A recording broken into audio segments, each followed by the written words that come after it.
Hi everyone, CB Smith here, and I hope everyone is having a happy Valentine's Day, whether loving yourself or with a partner or a platonic loved one. Now, when I think of the holidays, I think of flowers and chocolate and the existential dread of a forever and different universe where your entire existence and experiences are less than nothing in the eyes of an uncaring being. So, HP Lovecraft. Howie P. was a pulp fiction horror writer in the early 20th century. Most of his writings would later be put into the genre of cosmic or weird fiction about the existence of realities outside of our own, and instead of being fantastical, is actually dark and terrifying. The man himself was afraid of everything from seafood to dogs to people that didn't look like him, and even people that did look like him too. So, the man has been dead for almost 100 years now, and truth be told, I've been enjoying works that have been made inspired by him much more than the man's works himself. Though the music of Eric Zahn is legitimately a really good story, but come on, we all love a good Cthulhu. But including all the horror and dread and terrible taste in cat names, Lovecraft didn't just write horror. He actually took his name to heart and crafted a love story. At least I think he did. If you don't want spoilers, the story is available in audiobook form on YouTube, and the text is in the public domain on websites listed in the description below. Sweet Ermengarde tells the story of a young woman living with her father in a failing alcohol bootlegging farm when gold is discovered by their evil landlord without them knowing. The landlord, Squire Hardiman, I hope you like bad pun names. He wants to marry Ermengarde to have the gold to himself. Now in comes the second in our love triangle, Jack Manley.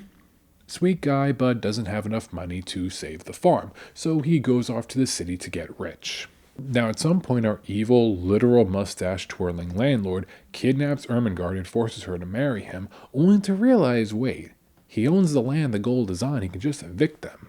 He doesn't have to marry Ermengarde, so he just lets her go. Enter our third suitor for this love rectangle now, Algernon Reginald Jones. I honestly can't tell if I like the non-pun names better.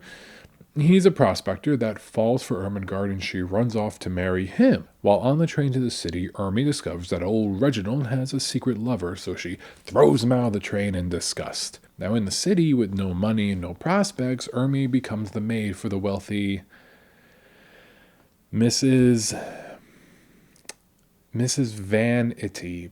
God damn it! When she finds her way back home, she finds the evil landlord, Squire Hardman, about to foreclose the farm. Now, Jack Manley arrives as well with a brand new bride that he met while away, apparently forgetting why he went to the city in the first place. Then, sweet Ermengarde decides to marry Squire Hardman after all, because she wants this gold, and the big twist that we just learned now is that she's secretly Miss Vanity's kidnapped daughter from 30 years ago.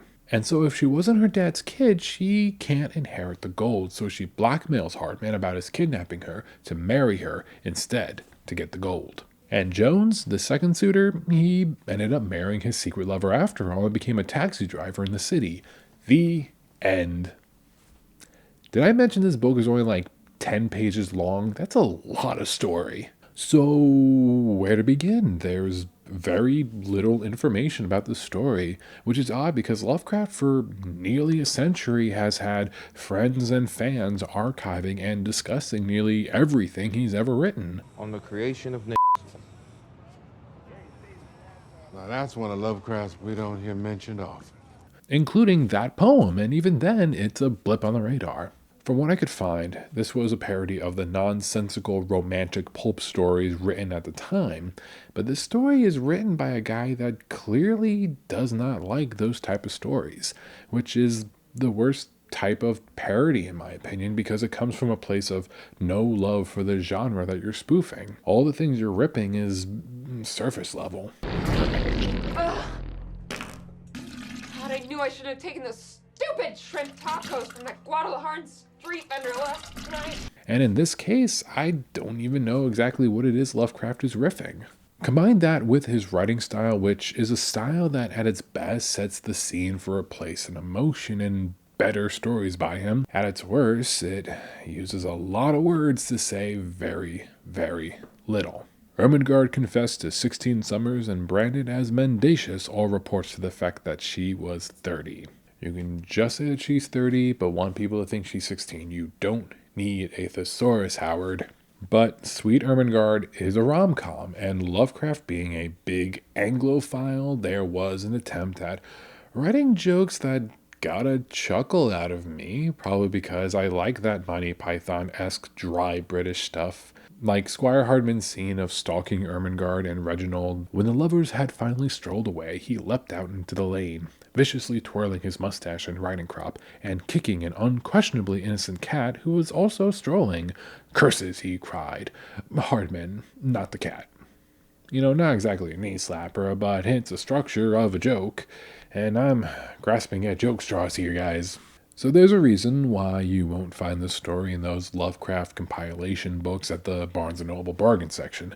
Too much plot for a short story, too rushed to show care on the author's part, and nonsensical jokes for a nonsensical story that's too bitter to be much fun. I guess the best thing about it is that it's not racist. For an HP Lovecraft story, that's actually a pleasant surprise. So doing this video was decided on a Twitter poll. This is what you guys picked. Now, if you want to take part in future Twitter polls, you can follow me on there. And if you like what I do, you can support me over on my Patreon, or like the video and subscribe is always appreciated. In the meantime, happy Valentine's Day, everyone. Enjoy yourselves. Enjoy a loved one. Don't kick innocent cats, and don't Google the name of Lovecraft's cat. Take care.